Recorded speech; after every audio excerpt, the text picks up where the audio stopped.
అప్పుల బాధలు వెంటాడుతున్నాయా? అయితే 6 జేవిఆర్ వారి జాతిరత్నాలు ధరించండి. నమస్తే, వెల్కమ్ బ్యాక్ టు మనం టీవీ. నేను మీ పవన్ బెజవాడ. నదవాడు సీనియర్ జర్నలిస్ట్ కట్టా కార్తిక్ గారు ఉన్నారు. ఇజ్రాయెల్ ఇరాన్ మధ్య కొనసాగుతున్న భీకర యుద్ధానికి సంబంధించి పూర్తి డీటెయిల్స్ తీసుకుందాం. ప్రెసెంట్గా ఒక బ్రేకింగ్ న్యూస్ అందుతుంది. ఇజ్రాయెల్ యొక్క మొస్సాద్ టీం పైన ఇరాన్ విరుచుకుపడింది. మొస్సాద్ నిర్వహించేటువంటి డ్రోన్ వ్యవస్థ పైనే ఇరాన్ దాడి చేయడం జరిగింది. అక్కడ ఉన్నటువంటి భవనాన్ని కుప్పకూల్చడం జరిగింది ఇరాన్. దీనికి ప్రతీకార చర్యగా ఇరాన్ పై విరుచుకుపడుతోంది ఇజ్రాయెల్. కొంత ప్రాణ నష్టం కూడా జరిగినట్టు తెలుస్తుంది. పూర్తి స్థాయిలో ఆస్తి నష్టం చోటు చేసుకున్నట్టు తెలుస్తుంది. మొస్సాద్ మనకు తెలిసిందే, భారత్ పాక్ ఉద్రిక్తతల నేపథ్యంలో భారత్కు ఇజ్రాయెల్ సపోర్ట్ చేసినప్పుడు భారత్కు మొస్సాద్ టీమ్స్ రాబోతున్నాయి.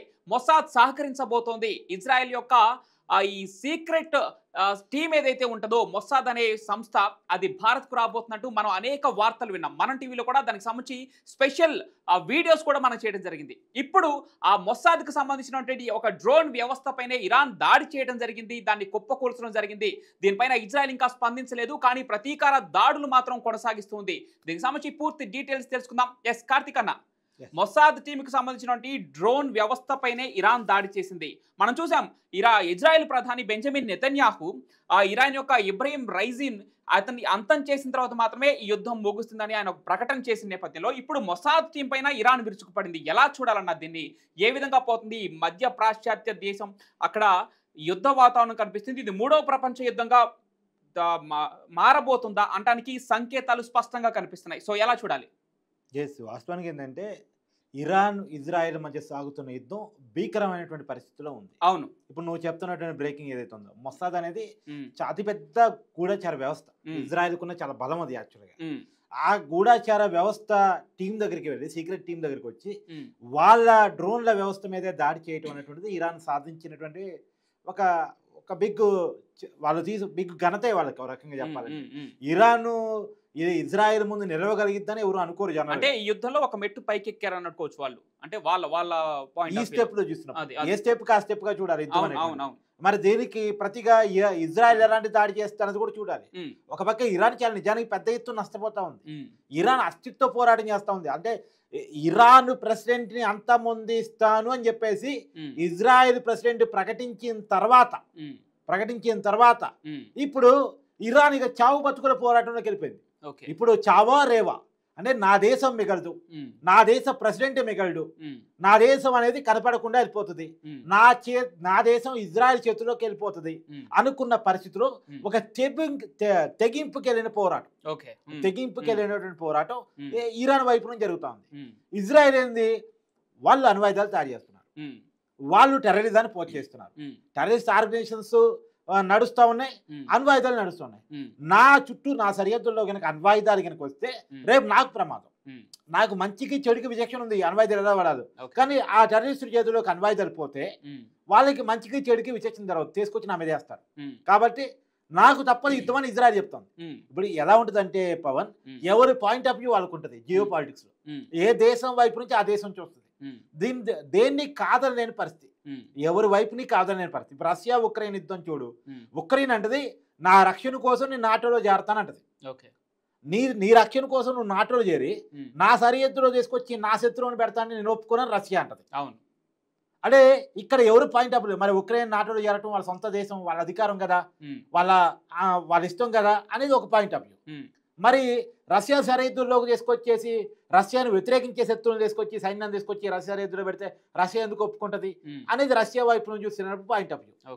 జియో పాలిటిక్స్ లో ఈ దేశమే కరెక్ట్, ఈ పాయింటే రైట్ అంటానికి ఏముండదు. ఎవరి వైపు చూసినప్పుడు వాళ్ళ పాయింట్ ఆఫ్ వ్యూ కనపడతా ఉంటుంది. ఇంకొకటి, G7 దేశాలు ఇక్కడ ఇజ్రాయెల్ కి పూర్తి మద్దతును ప్రకటించాయి. ఇరాన్ ను అంతం చేయండి అని చెప్పేసి G7 దేశాలు ఇజ్రాయెల్ కి పూర్తిగా మద్దతు ప్రకటించాయి. అదే సమయంలో అది మీరు డిఫెండ్ చేసుకోవచ్చు చంపేసి ఇరాన్ కు కూడా స్వేచ్ఛను కల్పిస్తున్నాయి. దాన్ని ఎలా చూడాలన్న? వాస్తవానికి ఏంటంటే G7 దేశాలు ఇజ్రాయెల్ సపోర్ట్ చేయడానికి ఉన్న ప్రధానమైనటువంటి కారణం ఇరాన్ అణు పరీక్షలు చేస్తుంది. అణు పరీక్షలు అనేటువంటిది నిషిద్ధం. కొత్తగా గతంలో తయారు చేసుకున్నటువంటి తప్ప కొత్తగా అణు పరీక్ష నిర్వహించడానికి కానీ అణు బాంబులు తయారు చేయడానికి కానీ లేదు. కానీ ఆంక్షను ఉల్లంఘించి ప్రపంచంలో చేసేవాడు ఒకే ఒక్కడు, నార్త్ కొరియా వాడు. నార్త్ కొరియా వాడికి ఎవరి నిబంధనలు సంబంధం లేదు. కిమ్ జాంగ్ ఉన్ సొంత నిబంధన మాత్రమే పాటిస్తాడు. ఆ నార్త్ కొరియా వాడిని సరే ఎవరు ఏమీ చేయలేని పరిస్థితిలో ఉన్నారు. అతనితో పెట్టుకుంటే అతను ఎవరి మీద అనుభవం వేస్తారో కూడా తెలియదు కాబట్టి అతన్ని అందరూ చూస్తున్నట్టే పోతారు. ఇప్పుడు ఇరాన్ అదే రకమైన ప్రయత్నాన్ని చేయబోతుంది అనేటువంటిది ఇజ్రాయెల్ ఆరోపణ, G7 దేశాల ఆరోపణ, అమెరికా ఆరోపణ, అనేక దేశాల ఆరోపణ. ఇక్కడ బెంజమిన్ నెతన్యాహు వ్యూహం ఏంటన్నా అంటే నిన్న ట్రంప్ ని ఈ గొడవలోకి లాగాడు. అది తటస్థంగా ఉంది. అమెరికా రెండు దేశాలకి సపోర్ట్ చేస్తున్నట్టే చేస్తుంది, ఉపసంహరించుకుంటుంది. కానీ ఇక్కడ బెంజమిన్ నెతన్యాహు ప్లాన్ వేరే విధంగా ఉంది. ఇక్కడ ట్రంప్ పైన దాడి చేస్తుంది, ట్రంప్ను అంతం చేయడానికి ఇరాన్ చూస్తుంది. దీనికి ఉదాహరణలుగా ఆయన చెప్పాడు. 2000 అంటే ఏదైతే ట్రంప్ ప్రచార కార్యక్రమాల్లో 2 సార్లు గాయపడటం జరిగిందో అది ఇరాన్ ఫ్రాన్సీలే చేశాయని చెప్పేసి బెంజమిన్ నెతన్యాహు క్లియర్గా దాన్ని ఒక అంతర్జాతీయ మీడియాకి ఒక అనౌన్స్మెంట్ ఇచ్చేశాడు. దానిపైన ట్రంప్ స్పందించలేదు. కానీ అమెరికాని ఈ దీంట్లోకి లాగటాన్ని ఎలా చూడాలి? ఇప్పుడు ట్రంప్కైనా, మోడీకైనా, ఈ ఇజ్రాయెల్ ప్రెసిడెంట్ నెతన్యాహుకైనా ఉన్నటువంటి కామన్ థియరీ ఏంటి అంటే ఒక లక్షణం ఏంటంటే వాళ్ళ జాతివాద నాయకులు. వాళ్ళ దేశంలో ఉన్నటువంటి జాతీయవాదానికి వాళ్ళు కట్టుబడి ఉన్నటువంటి నాయకులు. ఇప్పుడు ఆ ట్రంప్ జాతీయవాదం ఇజ్రాయెల్ పాలస్తీనా వివాదంలో ఇజ్రాయెల్ వైపు ఉంటుంది. ఇరాన్ ఏమో పాలస్తీనా వైపు ఉన్నటువంటి వైఖరి. కాబట్టి ఈ జాతీయవాద నాయకుల్ని అంతమొందించాలని చెప్పేసి ఇప్పుడు టెర్రరిస్ట్ సంస్థలు కావచ్చు, ఇస్లామిక్ ఆర్గనైజేషన్స్ కావచ్చు, ఇస్లామిక్ కంట్రీస్ గా ఉన్నటువంటి ఇరాన్ లాంటి, పాకిస్తాన్ లాంటి దేశాలు కావచ్చు. సరే పాకిస్తాన్ ఏమో అమెరికాతో పెట్టుకోదు, కానీ మిగతా దేశాలు సహజంగానే ఆ ట్రంప్ లాంటి వ్యక్తిత్వాన్ని వ్యతిరేకిస్తూ ఉంటాయి. సో ట్రంప్ ని చంపడానికి ఇరాన్ గతంలో ప్రయత్నం చేసింది. ఏది ఎన్నికల సమయంలో, ప్రచార సమయంలో ట్రంప్ మీద 2 సార్లు అటాక్ జరిగింది. ఆ 2 సార్లు చేసింది ఇరానే అనేటువంటి వాదన ఇప్పుడు ఇజ్రాయెల్ ముందు తీసుకొస్తా ఉంది. అయితే ఇజ్రాయెల్ వాదన తీసుకురాపోయినా అమెరికా ఇన్వెస్టిగేషన్ టీమ్స్ కి తెలుసు అది ఇరానే చేసిందా లేదా అనేటువంటి విషయం. సరే అది పక్కన పెట్టేద్దాం. రెండోది, ఇప్పుడు అమెరికా ట్రంప్ వచ్చిన తర్వాత ట్రంప్ అనుకుంటుంది ఏంటంటే యుద్ధాలకి అమెరికాను దూరంగా ఉంచాలి. ఎందుకంటే యుద్ధాల వల్ల అమెరికా చాలా వ్యయాన్ని ఖర్చు పెట్టాల్సి వస్తుంది, చాలా డబ్బుని ఖర్చు పెట్టాల్సి వస్తుంది. ఇవాళ రష్యా ఉక్రెయిన్ యుద్ధంలో కూడా ఉక్రెయిన్కి ఇచ్చిన అనేక ఆయుధాల ఫలితంగా, ఇచ్చినటువంటి డబ్బుల ఫలితంగా చాలా డబ్బుని అమెరికా కోల్పోయింది. రెండోది, నాటో మీద కూడా అమెరికా చాలా పెట్టుబడి పెట్టాల్సి వస్తుంది. రెండోది, మూడో ప్రపంచ యుద్ధం అంటూ వస్తే అది అన్ని దేశాలకి ఎలాగ నష్టం, అగ్రదేశంగా ఉన్న అమెరికాకి అంత నష్టం, అంతకు నష్టం, ఈ దేశాలకు మించి నష్టం. కాబట్టి మూడో ప్రపంచ యుద్ధం వైపుగా ప్రపంచం నడిచే అవకాశం ఉంది. కాబట్టి అలా దాంట్లోకి మనం ఏలు పెట్టొద్దు. మనం వన్స్ ఏలు పెట్టామంటే మూడో ప్రపంచ యుద్ధం వైపు వెళ్ళే అవకాశం ఉంటుంది. కాబట్టి మనం దూరంగా ఉండాలి అని అమెరికా భావిస్తుంది. సో ఇక్కడ అంటే ఇరాన్ ఇజ్రాయెల్ యుద్ధ నేపథ్యంలో ప్రపంచం 2 వర్గాలుగా చీలిపోబోతుందా అనే ఒక వార్త ఇప్పుడు భయభ్రాంతులకు గురి చేపిస్తూ ఉంది. అంటే ఒక రకంగా అమెరికా, భారత్ లాంటి, రష్యా లాంటి దేశాలు, చైనా లాంటి దేశాలు తటస్థంగా వైఖరిస్తున్నప్పుడు కూడా కొంత ఇంటర్నల్గా కొన్ని దేశాల సపోర్ట్ ఇరాన్ కొనటం ఇక్కడ గమనించాల్సిన విషయం. సో దీన్ని ఎలా చూడాలి? అంటే ఇరాన్కు ఎందుకు సపోర్ట్? ఇది ఖచ్చితంగా ఉగ్రవాదుల చర్యలు అని చెప్పేసి కొంత చూస్తున్నాం. కానీ అణ్వాయుధాన్ని తయారు చేస్తున్నారు ఒక రకంగా, అణ్వాయుధాన్ని తయారు చేసి అమెరికా లాంటి దేశాలకే సవాల్ విస్తున్న ఇరాన్కి కూడా కొన్ని దేశాలు సపోర్ట్ చేస్తున్నాయి. దాన్ని ఎలా చూడాలి? అంటే జియో పాలిటిక్స్ లో ఎలా ఉంటుందంటే, వాళ్ళు అంటే ఇరాన్ అణుపరీక్షలు చేస్తుందా, ఇరాన్ టెర్రరిస్ట్ ఆర్గనైజేషన్స్ ని పెంచిపోతుందా అనేది చూడరు. ఇప్పుడు మన శత్రువు ఎవడు? మనకి ఇజ్రాయెల్ శత్రువు, లేదా మనకి అమెరికా శత్రువు. కాబట్టి ఇరాన్ సపోర్ట్ చేయాల్సిందని చైనా లాంటి దేశాలు ఆలోచిస్తారు. అంటే బయటకు ప్రకటించకపోయినా ఇంటర్నల్ గా వాటికి సహకారం అందుతుంది. ఇప్పుడు పాకిస్తాన్ కి చైనా ఎందుకు సపోర్ట్ చేస్తూ ఉంటది? చైనా చెప్పినట్టు పాకిస్తాన్ ఆడిది కాబట్టి, భారతదేశం ఆడదు కాబట్టి, భారతదేశానికి చైనా వ్యతిరేకం, అందుకని పాకిస్తాన్ సపోర్ట్. ఇలా ఉంటే రాజకీయాలు అంటుంటుంది. ఇప్పుడు ఉక్రెయిన్కి ఎందుకు అమెరికా సపోర్టు? రష్యా ఐడియాలజీ అమెరికాకి నచ్చదు, బ్రిటన్ నచ్చదు. సో రష్యన్ ఐడియాలజీ వీళ్ళకి నచ్చదు కాబట్టి వీళ్ళ మీద యుద్ధం చేసే వాళ్ళంతా వీళ్ళ మిత్రులు అన్నట్టు. ఆ పేరుతో ఏం చేస్తారు? ఉక్రెయిన్కి ఆయుధాలు అమ్ముకుంటారు. ఆయుధాలు అమ్ముకుని ఏం చేస్తారు? నీకు ఇన్ని ఆయుధాలు ఇచ్చా, ఇన్ని డబ్బులు ఇచ్చా, కాబట్టి నీ దేశంలో వనరులు నాకు ఇచ్చా అమెరికా. ఇప్పుడు అమెరికా అంతా కూడా తెలివి. ఓకే, అంటే ప్రపంచంలో ఉన్న పెద్ద పెద్ద దేశాలు కూడా శత్రువు యొక్క శత్రువే మనకి మిత్రుడు అనే పాలసీని ఫాలో అవుతున్నాయి. జియో పాలిటిక్స్ లో ఏ దేశం కూడా ఏ యుద్ధంలో తలదూర్చినా నాకేంటి అనే ఆలోచనలో నుంచి తలదూరుస్తారు. నా ప్రయోజనాలు ఏంటి అనే దాంట్లో నుంచే చూస్తారు. అంతే తప్ప వాళ్ళకి ఎవరి మీద పచ్చయమైన ప్రేమలతో కాదు, ఎవరి మీద పగలుంటాయి, ప్రేమలు ఉండవు. ఇక్కడ పగలు మాత్రమే ఉంటాయి. ఆ పగల కారణంగా మనకి నచ్చినా నచ్చిపోయినా ప్రేమలు ప్రకటిస్తూ ఉంటారు అవతలోడి మీద. సో మనకి పగున్నోడి మీద పోరాటం చేస్తున్నోడి మీద ప్రేమ ప్రకటిస్తూ ఉంటారు. సో ఇక్కడ అమెరికా గురించి వచ్చింది కాబట్టి మరొక అంశం మనం టాపిక్ డిస్కస్ చేసుకోవాల్సిన అవసరం ఉంది. ట్రంప్ అంటే పాకిస్తాన్కి భారతదేశానికి మధ్య కుర్చీలు పడ్డాయి అంటే డిస్కషన్ చేసుకోవడం కోసం. మధ్యలో మెయిన్ చైర్ ఏదైనా ఉందంటే నాది, మధ్యవర్తిత్వం వహించినటువంటి హస్తం నాదని చెప్పేసి ట్రంప్ ఏ విధంగా చెప్పుకున్నాడో మొన్న ఇరాన్ ఇజ్రాయెల్ మధ్యలో కూడా ఆయన అదే వ్యాఖ్యలు చేయడం జరిగింది. ఇరాన్కి ఇజ్రాయెల్కి ఇప్పటికీ అవకాశం ఉంది వీళ్ళు చర్చలు చేసుకోవడానికి. నేను మధ్యలోకి ఎంటర్ అయితే దీని సమస్య పోతుంది, కానీ వీళ్ళిద్దరు ముందు కొట్టుకోవాలి. కొట్టుకున్న తర్వాత ఎవరి సామర్థ్యం ఏంటో తెలిసిపోద్ది, ఆ తర్వాత మాత్రమే చర్చలు జరగడానికి బాగుంటుందని చెప్పేసి ట్రంప్ అంటాడు. అదే ట్రంప్ యొక్క ఆలోచన ఏ రకంగా ఉంటుందంటే, రష్యా ఉక్రెయిన్ యుద్ధం జరుగుతుంది, నేను ఉన్నాను అంటాడు, నేను విన్నాను నేను ఉన్నాను అంటాడు. తర్వాత ఇరాను ఇజ్రాయెల్ యుద్ధం నడుస్తుంది, ఇక నేను విన్నాను నేను ఉన్నాను అంటాడు. భారత్ పాకిస్తాన్ మధ్య యుద్ధం నడుస్తుంది, నేను విన్నాను నేను ఉన్నాను అంటాడు. ఇక్కడ ట్రంప్ యొక్క ఆలోచన తీరు ఎలా ఉంటుందంటే, యుద్ధాల మధ్య శాంతి పేరుతో దూరి ఆ దేశాల్లో ఉన్న వనరుల్ని అమెరికాకి అనుకూలంగా ఎలా మార్చుకోవచ్చు. ఇదే పాయింట్ ఆయన రైజ్ చేయడం జరిగింది. అక్కడ భారత్కి పాకిస్తాన్కి మేము వ్యాపార డీలింగ్స్ ని మధ్యలో అడ్డు పెట్టి వారిద్దరిని శాంతి చర్చల దిశగా అడుగులు వేపించాం. ఇదే ట్రిక్ ని ఇక్కడ కూడా నేను ఉపయోగిస్తా అంటాను. యాక్చువల్ గా మళ్ళా ఖండిస్తున్నాం, మనం భారతీయులుగా ఖండిస్తున్నాం. భారత ప్రభుత్వం చాలా క్లియర్ గా చెప్పింది, నీ వ్యాపార భాగస్వామ్యం కోసం మేమేమి చర్చలకు పోలేదు, లేదా యుద్ధాన్ని ముగించలేదు, స్టాప్ చేయలేదు.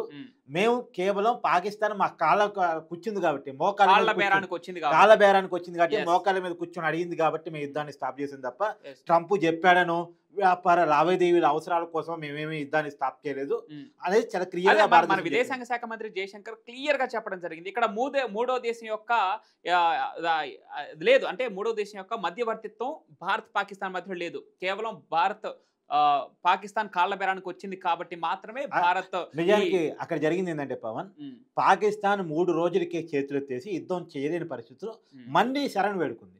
మళ్ళీ శరణ్ వేడుకుంటే సహజంగా పాకిస్తాన్కి ఏమనిపిస్తుంది, మనం శరణ్ వేడుకున్నా మన మాట భారతదేశం వినదో అని కారణం చేత అమెరికాను కూడా అడిగింది, భారతదేశానికి ఒక మాట చెప్పండి. సరే ట్రంప్ మన అడుగుండొచ్చు, అప్పటికే ఆ పాకిస్తాన్ మనం అడుగుంది కాబట్టి ట్రంప్ మాటకి గౌరవిస్తూ పాకిస్తాన్ ఆల్రెడీ మోకాల మీదకి వచ్చింది కాబట్టి యుద్ధం చేయటం అనేది భారతదేశం యొక్క లక్షణం కాదు. మళ్ళీ చెప్తున్నాను, యుద్ధం చేయటం అనేది భారతదేశం యొక్క లక్షణం కాదు. భారతదేశం మొన్న కూడా యుద్ధాన్ని కోరుకోలే, మనం కేవలం మన మీద కాశ్మీర్ లో ఉగ్రదాడి జరగబట్టి ఆ ఉగ్రవాదులు ఎక్కడున్నారా అని మనం చూస్తే మన కనిపెట్టి చెప్పింది. ఇప్పుడు మనం ఇజ్రాయెల్ గూఢచార వ్యవస్థ గురించి ఎలా మాట్లాడుకుంటున్నామో మనకు గూఢచార వ్యవస్థ ఉంది. ఆ చెప్పింది ఉగ్రవాద శిబిరాలు ఎక్కడ ఉన్నాయంటే POKలో ఉన్నాయి, ఉగ్రవాద శిబిరాలు ఇంకా ఎక్కడ ఉన్నాయంటే పాకిస్తాన్ ఉన్నాయి. సో పాకిస్తాన్ లో POKలో ఉగ్రవాద శిబిరాల మీద మనం దాడికి పోతే వాళ్ళేదో గొప్ప దేశభక్తులు స్వతంత్రం అన్నట్టు వాళ్ళ తరపున మన మీద యుద్ధానికి వచ్చింది పాకిస్తాన్. యుద్ధానికి వచ్చిన దేశాన్ని మోకాళ్ళ మీద కూర్చోబెట్టాం మనం. అదే తప్ప మనంతటా మనం ఎక్కడా యుద్ధానికి కాలు దువ్వలేదు. యుద్ధానికి కాలు దువ్వటం మన నైజం కాదు, మన ఆలోచన కాదు. అదే మన ఆలోచన అయితే ఈ పాటికి ప్రపంచ పట్టణంలో పాకిస్తాన్ అని ఉండేది కాదు. ఇంకోటి నా ఫైనల్ గా ఇప్పుడు అంటే ఇందాక మనం చెప్పుకున్నట్టుగా ఎవరైతే ఇరాన్ ప్రెసిడెంట్ ఎవరున్నారో ఇబ్రహీం రైజీ, దాన్ని అంటే అతన్ని అంతం చేస్తే కానీ యుద్ధానికి ముగింపు ఉండదని ప్రకటించిన బెంజమిన్ నెతన్యాహు వాళ్ళ దేశపు అత్యంత బలమైన అంటే ప్రపంచంలోనే అత్యంత బలమైన ఒక గూఢచార సంస్థ పైన వాళ్ళు దాడి చేసి దాన్ని నేలకొల్చడం జరిగింది ఈ రోజు Iran. So Benjamin Netanyahu next step ఏ విధంగా ఉండబోతుంది అనుకోవచ్చు, యుద్ధం ముదిరే అవకాశం ఉందా లేదా ఏంటి? యాక్చువల్గా ఇజ్రాయెల్ తన బ్రాండింగ్ గా వాడుకుంటా ఉంటే తన గూఢచార వ్యవస్థ, అవును, ఆ బ్రాండింగ్ నే ఇప్పుడు ఇరాన్ దెబ్బకొట్టింది. ఇరాన్ దెబ్బకొట్టింది అంత చిన్న వ్యవస్థని కాదు, ప్రపంచానికే నా టెక్నాలజీ గొప్ప, ప్రపంచంలోనే నా గూఢచార వ్యవస్థ తోపు అనే లెవెల్లో ప్రమోషన్ ఇచ్చుకున్నటువంటి గూఢచార వ్యవస్థ మీద ఇరాన్ దాంట్లో ఒక వింగు పైన దాడి చేసింది, అంటే ఒక రెక్కని విరిచేసినట్లు డ్రోన్ వ్యవస్థ పైన దాడి చేయడం అంటే గూఢచార వ్యవస్థ పైన. కాబట్టి ఇప్పుడు ఇరాన్ ని ఎట్టి పరిస్థితిలో ఇజ్రాయెల్ అంత తేలిగ్గా తీసుకుంటది, అంత ఈజీగా వదిలేస్తుందని అనుకోవడానికి లేదు. ఇప్పటికే మనకున్న సమాచారం, అంతున్న సమాచారం మేరకు ఇరాన్ రాజధానిలో క్షిపణుల వర్షం కురుస్తుంది. ఇరానీయులకి ఆ నగరాలు దేశం విడిచి వెళ్ళిపోతా ఉన్నారు. దాదాపు 8-9 నగరాలు దాదాపుగా ఖాళీ అయిపోయినాయని తెలుస్తా ఉంది. అయితే ఇక్కడ ఇంకొక ప్రమాదం ఉంది, ఇరానీలు ఇరాన్ దేశాన్ని ఖాళీ చేసి ఎక్కడికి వెళ్ళిపోతున్నారు, పాకిస్తాన్కి వెళ్ళిపోతున్నారు. మన పాకిస్తాన్ లో వీళ్ళకి ఏం ట్రైనింగ్ ఇస్తారు, అక్కడికి పోయిన వాళ్ళకి, వలస పోయిన వాళ్ళకి, మీ దేశాన్ని విడిచి మీరు రావటానుకున్న కారణం ఏంటి? కాబట్టి మీ దేశాన్ని మీరు మళ్ళా తిరిగి రక్షించుకోవాలంటే, మీ ఆస్తులు మీరు తిరిగి దక్కించుకోవాలంటే మీరు తీవ్రవాదులు కలవండి, మీరు దేవుడి కోసం, దేశం కోసం, మీ జీవనం కోసం, మన మతం కోసం, ఇలా అలా అని చెప్పేసి వాళ్ళకి ట్రైనింగ్ ఇచ్చేటువంటి అవకాశం కూడా ఉంటుంది. ఇదో ప్రపంచానికి మరొక ప్రమాదం. సో మొత్తానికి ఏది ఏమైనా మనం టీవీ సాక్షిగా అంటే మన ఆలోచన ఏంది అంటే, మన ఐడియాలజీ ఏంటంటే యుద్ధం అనేది ఏ సమస్యకి పరిష్కారం కాదు. యుద్ధం రకరకాల సమస్యలని ప్రపంచానికి పరిచయం చేస్తుంది. ఆ సమస్యలు ప్రపంచాన్ని రేపు ఇయ్యాలి కాకపోయినా రేపు కాకపోతే కూడా చుట్టుముడతాయి. కాబట్టి శాంతి చర్చల ద్వారా ఈయన్ని పరిష్కరించుకోగలిగితే చాలా మంచిది అనేటువంటి నా వ్యక్తిగత ఉద్దేశం. Right thank you.